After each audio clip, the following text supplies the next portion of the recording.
Hey YouTube, it's Hex again. I'm showing you guys my witchy cabinet in my reflection just because of how I look right now. I look like shit today. Oh lord, I'm just cleaning and doing laundry and stuff. I was gonna run a bunch of errands, but I'm just tired, so I decided I'm not gonna fucking do that today. I'll just do it on my next day off. Today I'm just gonna hang out at the house, do a couple of videos, do some laundry, get caught up and all that. And I was on Facebook, so let me jump you over to my prosperity altar, which is what I'm going to film today. I was on Facebook, this morning, actually, just not too long ago again as well, checking on Witchiversity. And we are in, oh my god, what is it, week 11 or something like that, I think? And this week's topic, was sex magic. So, this is a touchy subject for a lot of people, and this is actually going to be a two-in-one video for me, just because it really actually relates perfectly together with the two topics that I want to talk about. This video is going to be about generational curses and how you can possibly break them, as well as sex magic. Um, so, I don't even know where to start actually. Let's talk about generational curses, I guess, first. Generational curses are not something that a lot of people know about because they're not really I don't think they're widely used by a lot of witches.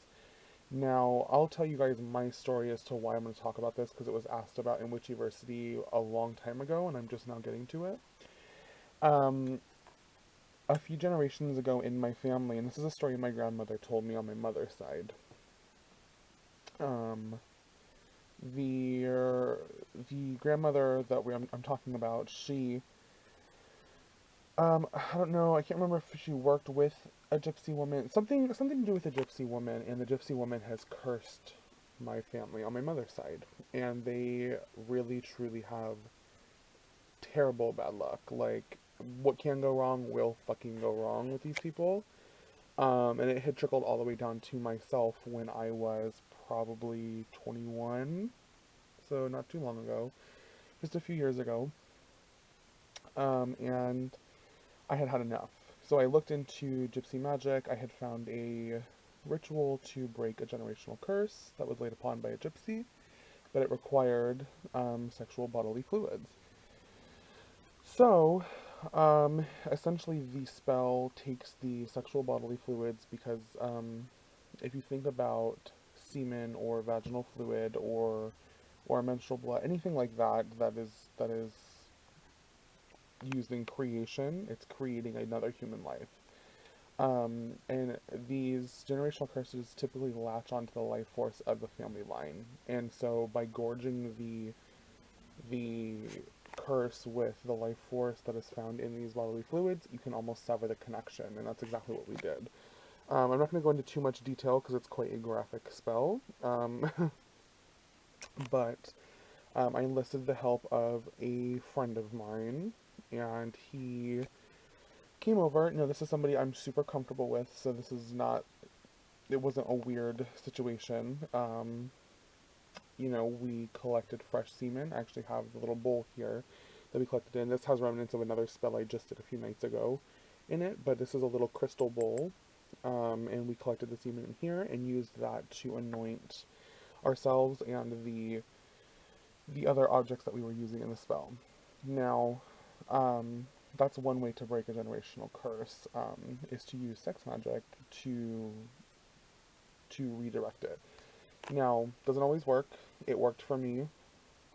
That's all I'm going to say about that subject, but I want to really talk about sex magic.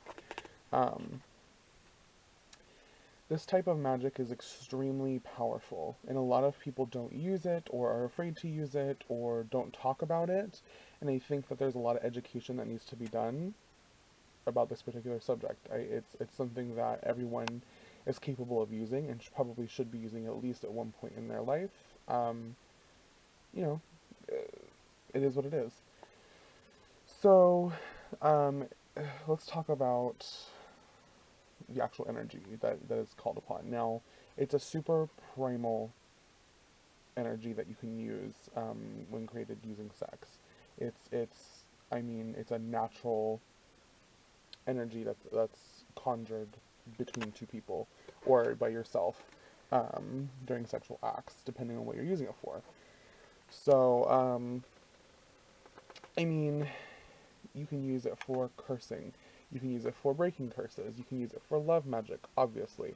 You can use it for fertility. You can use it for money spells. You can use it for, I mean, you can practically use it for anything. Um, for instance, using sex magic for cursing. Um, I had created a spell that you make a clay dolly, about yay big, nothing too crazy, and if you can, let's say you're cursing a woman, if you can take a tampon, a used tampon from that person if you can get a hold of it, and make the clay doll around the tampon and use that as what like the core of the doll. Or for men, if you can collect their semen, that's the best, or urine, that would be best, and mix it into the particular into the doll. Um, and make it that way, and then you can take a rose. So like let me show you here. I have dried roses, and I don't know if you can see that thorn that's there, and you would, as it's drying, as you're cursing, push the thorns into the doll. And you can basically um, harm them that way.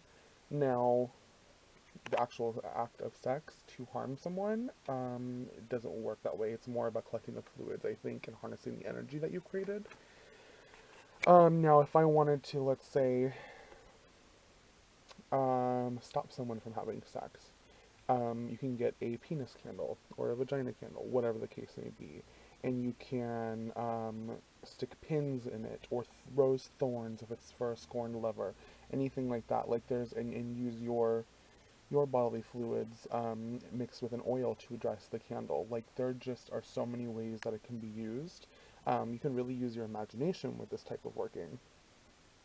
Um, One of my favorite oils to use in anything to do with sex, whether it be sex magic for cursing or drawing, this one I typically use for drawing in sexual energy, is from Mama Sarah at Conjured Cardia.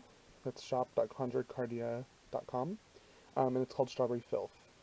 Let's see if you guys can see that. Focus, there we go. I mean, it smells amazing, amazing, and it's got such power to it. So that's something I really like to use in that type of working. I keep a bottle of that on hand. I don't do it often, but I have it in case I need it.